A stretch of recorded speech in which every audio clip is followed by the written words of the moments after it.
ध्यायाणं नमो लोये सौसाहुणम। पंच परमेष्टि भगवान की, 24 तीर्थंकर भगवान की, देवादिक जराट श्री ऋषभ देव भगवान की, देवादिक जराट श्री भगवान महावीर स्वामी की, परम पूज्य मुनि कुंजर आचार्य आदि सागर जी महामुनिराज की, परम पूज्य तीर्थभक्त श्रोमणी महावीर कीर्ति जी महामुनिराज की, परम पूज्य वात्सल्यतना करें विमल सागर जी महामुनिराज की, परम पूज्य युग सेठ तपस्वी सम्राट सन्मति सागर जी महाराज के, परम पूज्य वर्तमान के वर्धमान अध्यात्म सरोवर के राजहंस आचार्य भगवान श्री सुनील सागर जी गुरुदेव की जय हो और समस्त आचार्य संघ की जय हो। उपस्थित धर्मस्नेही प्यारे प्यारे भव्यात्माओं, हम सब आत्मिक शांति की खोज में हैं। चैतन्य सुख की को खोज हमने बाहर में बहुत कर रखी है। व्यक्ति कभी अपने आप को सुखी महसूस करता है कि बहुत सारी सुविधाएं हमारे पास हो तो मैं सुखी रह सकता हूँ, बहुत सारे हमारी अनुकूलता हमारे पास हो तो ही हम आनंदित रह सकते हैं। पर ये जो हमने सुखी होने का उपाय इस प्रकार का खोजा है, ये सुखी होने का मार्ग नहीं है। यानी सामग्री तुम्हारे पास कितनी बढ़ जाएगी जिससे तुम सुखी कहलाओगे। तृष्णावान व्यक्ति तो चाहता है कि तीनों लोक की सामग्री मेरे पास आ जाए।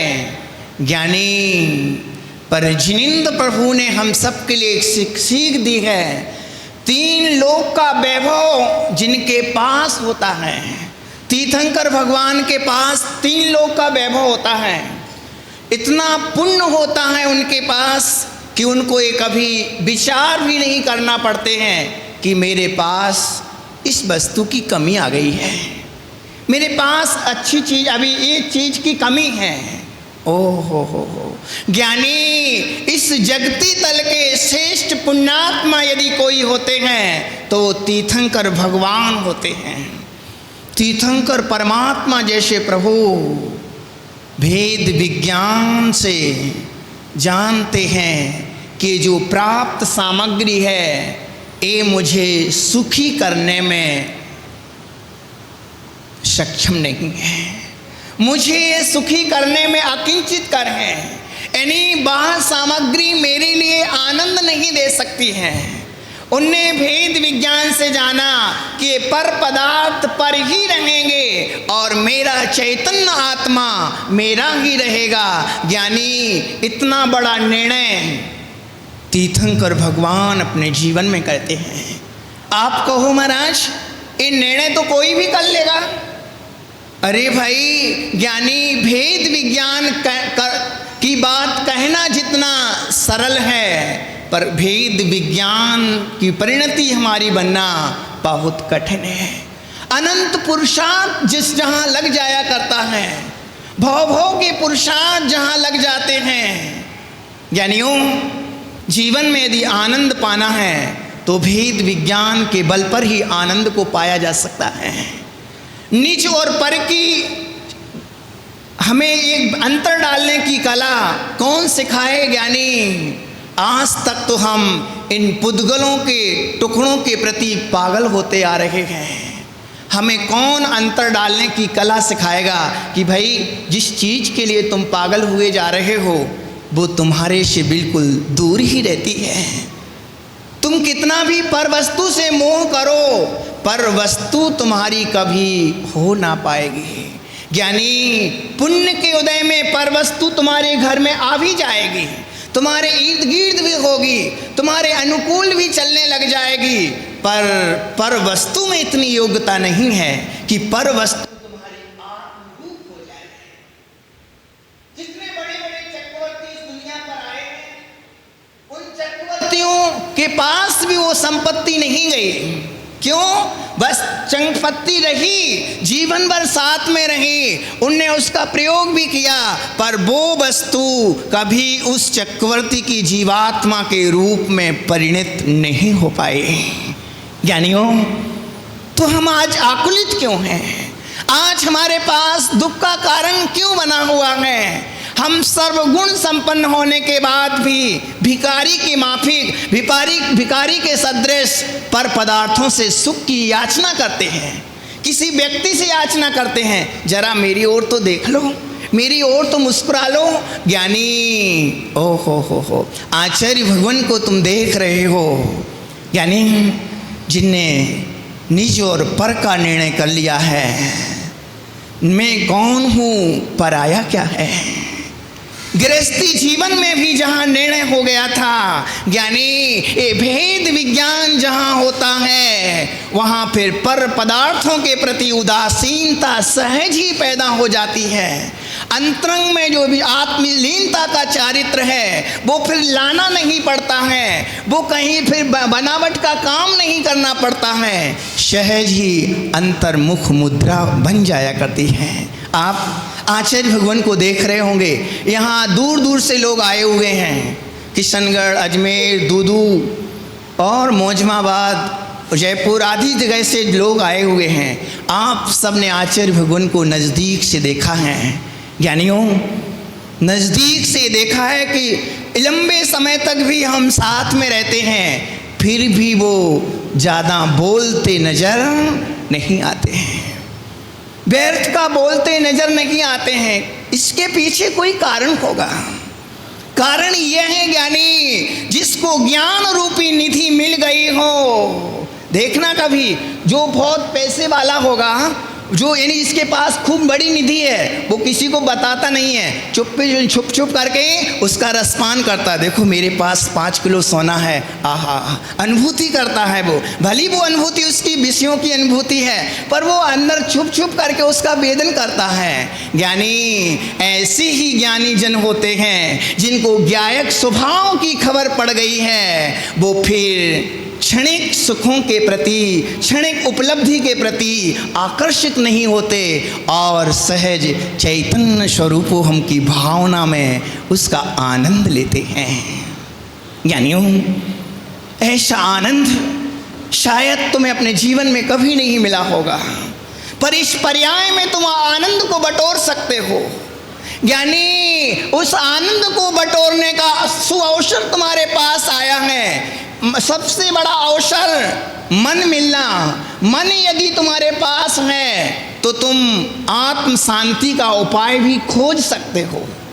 उपाय नहीं खोज सकता है वृक्ष कभी। ज्ञानी, एक वृक्ष के पास जाना, मैं बार बार कहता हूँ, एक वृक्ष के पास जाना, पूछना कि हे वृक्ष, तुमने ऐसा क्या पाप किया था जो तुम्हें वर्षों से खड़ा रहना पड़ रहा है। ओले सोले तुम्हारे बोले गिर रहे हैं, बारिश हो रही है, तुषार पड़ रहा है, तुम्हारा शरीर झुलस गया है। वृक्ष से जाके पूछना कि हे वृक्ष, तुम्हारे जीवन में कौन सा तुमने अपराध किया था कि जो तुम्हें यूं ही खड़े रहना पड़ रहा है। लोग बाग आते हैं, तुम्हारी टहनियों को तोड़ करके यूं कचड़े में डाल दिया करते हैं, तुम कराहते रहते हो, तुम कुछ भी नहीं कह पा रहे हो। ऐसा कौन सा पाप किया था। ज्ञानी, वृक्ष कहेगा कि हे आत्मन, मैं भी तेरे जैसा एक दिन संगी था।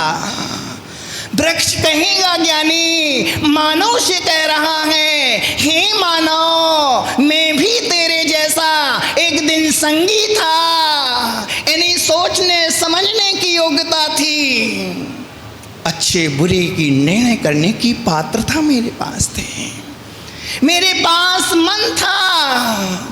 वृक्ष कह रहा है फिर तुम यहाँ क्यों। नहीं, वृक्ष से चैतन्य की कहा, मानव ने कहा कि तुम इस अवस्था में क्यों। वृक्ष ने फिर कहा, हे मानव, मुझे मन तो मिला था, जब मैं मन वाला था उस समय हमें गुरु भगवान का उपदेश नहीं मिला। मन तो मिला था, चिंतन करने की योग्यता भी मिली थी, पर मैंने गंदा गंदा सोचा, माँ बहन पर खोटे ध्यान किए कि पर वस्तुओं पर आकर्षित हुए, दूसरे की संपत्ति देख करके उसको अपना बनाने का अपध्यान किया।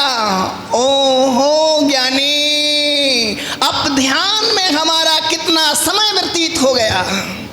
चैतन्य, अपध्यान में इस जीव का बहुकाल व्यतीत हो गया है।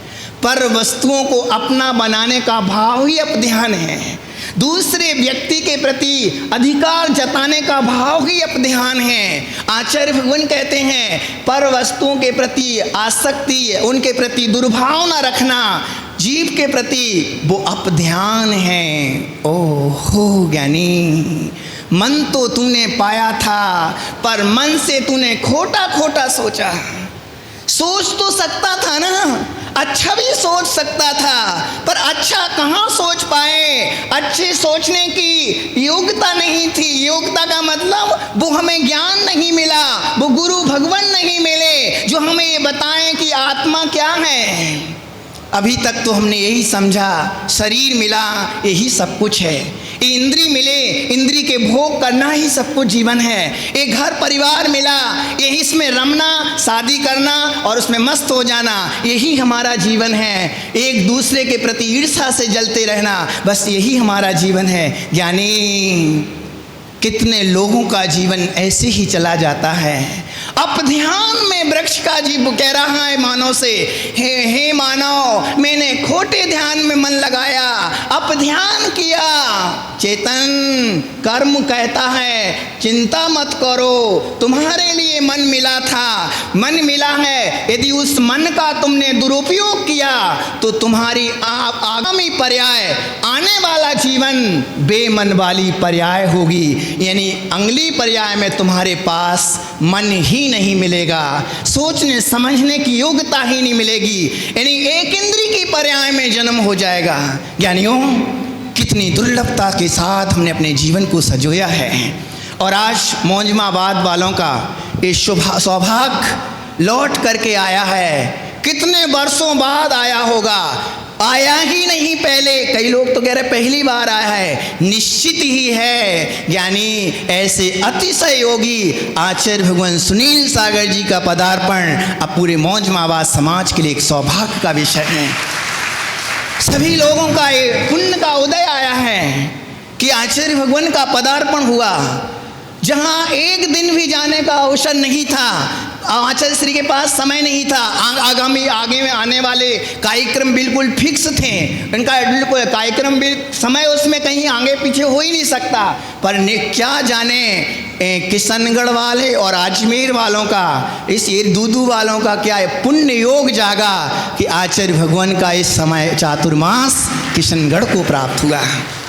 ज्ञानियों, निश्चित ही है कोई पुण्योदय हमारे बीच में आया है, और हमें कोशिश ये करना चाहिए कि जो पुण्योदय हमारे बीच में आया है उस वृक्ष के माते हमें पश्चाताप ना हो, हमारी निम्न पर्याय ना हो जाए, फिर हम पश्चाताप के वहाँ पश्चाताप भी नहीं कर सकते हो, पश्चाताप का अवसर ही नहीं है। ज्ञानी चेतन, हमारे लिए वो उपाय खोज लेना है। आचार्य भगवान से कुछ और मत पूछिएगा, आपको इतना ही पूछ लेना कि हे भगवान, अपने आत्म शोधन में हम कैसे लीन रहें, मैं अपने स्वभावों को कैसे जानूं, और आपने जो समता को धारण किया है, आपने जो आत्म शांति का उपाय खोजा है, वो उपाय हमारे जीवन में भी कब मिले, वो उपाय मिलेगा ज्ञानी तो जीवन धन्य होगा, हमारा जीवन धन्य बने। इन्हीं मंगल भावना के साथ आचार्य भगवान के चरणों में कोटि सा नमो।